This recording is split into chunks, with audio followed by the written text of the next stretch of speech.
പശ്ചിമേഷ്യൻ മണലാരണ്യം ഇറാന്റെ മിസൈൽ മഴയിൽ കത്തിയെരിയുമ്പോൾ ലോകം ഒട്ടും പ്രതീക്ഷിക്കാത്ത ഒരിടത്തുനിന്ന് ഒരു സഹായഹസ്തം നീളുകയാണ്. യുക്രൈൻ പ്രസിഡന്റ് വൊളോഡിമർ സെലൻസ്കിയാണ് ആ വ്യക്തി. സ്വന്തം രാജ്യത്ത് റഷ്യൻ സൈന്യം ബോംബുകൾ വർഷിക്കുമ്പോഴും യുക്രൈൻ എന്ന രാജ്യം തന്നെ നിലനിൽപ്പിനായി പോരാടുമ്പോഴും സെലൻസ്കി ഗൾഫ് രാജ്യങ്ങളോട് പറയുന്നത് എന്താണെന്നറിയുമോ? നിങ്ങളെ ഞങ്ങൾ ഇറാനിൽ നിന്ന് രക്ഷിക്കാം, പക്ഷേ പകരമായി നിങ്ങൾ ഞങ്ങളെ റഷ്യയിൽ നിന്ന് രക്ഷിക്കണം.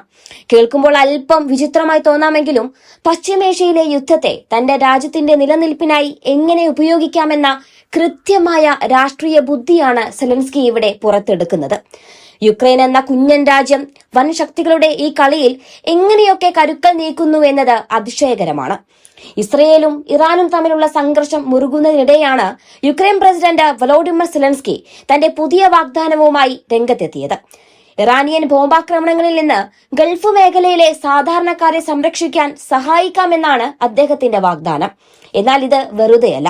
ഇതിനു പിന്നിൽ വലിയൊരു നിബന്ധനയുമുണ്ട്, അഥവാ കണ്ടീഷനുമുണ്ട്. റഷ്യ യുക്രൈൻ യുദ്ധം അവസാനിപ്പിക്കുന്നതിലോ അല്ലെങ്കിൽ താൽക്കാലിക വെടിനിർത്തൽ പ്രഖ്യാപിക്കുന്നതിലോ ഗൾഫ് രാജ്യങ്ങൾ നിർണായക പങ്ക് വഹിക്കണമെന്നാണ് സെലൻസ്കി ആവശ്യപ്പെടുന്നത്. സ്വന്തം രാജ്യത്തെ യുദ്ധം ഇതുവരെ തീർക്കാൻ കഴിയാത്ത ഒരാൾ എങ്ങനെയാണ് മറ്റൊരു യുദ്ധത്തിൽ ഇടപെടുക എന്ന ചോദ്യം ഉയരുന്നുണ്ടെങ്കിലും യുക്രൈന്റെ പക്കലുള്ള അത്യാധുനിക പ്രതിരോധ വിദഗ്ധരെ ഗൾഫിലേക്ക് അയക്കാമെന്നാണ് സെലൻസ്കിയുടെ വാഗ്ദാനം.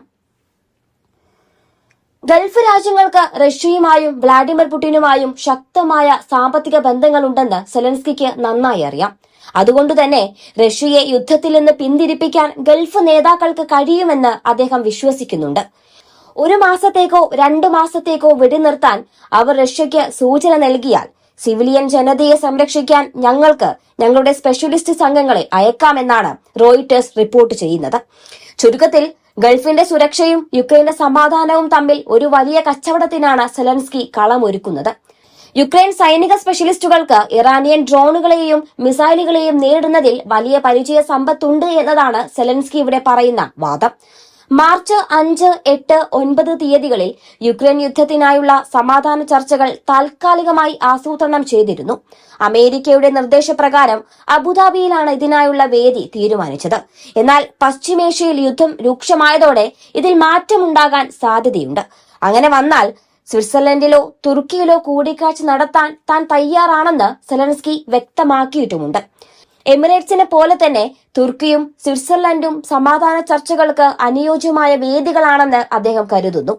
വൻ ശക്തികൾ പശ്ചിമേഷ്യയിൽ നേർക്കുനേർ പോരാടുമ്പോൾ തന്റെ രാജ്യത്തെ സമാധാനം ഉറപ്പാക്കാൻ കിട്ടുന്ന എല്ലാ അവസരങ്ങളും ഉപയോഗപ്പെടുത്തുകയാണ് യഥാർത്ഥത്തിൽ സെലൻസ്കി. ഇറാൻ ഈ ആക്രമണങ്ങൾ കടുപ്പിക്കുമ്പോൾ ലോകം ശ്രദ്ധിക്കുന്നത് മറ്റൊരു കാര്യം കൂടിയാണ്. ഇറാന്റെ മിസൈൽ സാങ്കേതിക വിദ്യകളെ നേരിടാൻ തന്റെ പക്കലുള്ള അറിവ് ഗൾഫിന് നൽകാമെന്ന് സെലൻസ്കി പറയുമ്പോൾ അത് ഇറാനോടുള്ള പരസ്യമായ വെല്ലുവിളി കൂടിയായി മാറുകയാണ്. പശ്ചിമേഷ്യയിലെ സംഘർഷം കേവലം ഒരു പ്രാദേശിക യുദ്ധമല്ലെന്ന് സെലൻസ്കിയുടെ ഇടപെടൽ തെളിയിക്കുന്നുണ്ട്. യുക്രൈൻ എന്ന രാജ്യം സ്വന്തം നിലനിൽപ്പിനായി ലോകത്തിലെ വലിയൊരു തന്ത്രപ്രധാന മേഖലയെ എങ്ങനെ സ്വാധീനിക്കാൻ ശ്രമിക്കുന്നു എന്നത് വിസ്മയിപ്പിക്കുന്നതാണ്.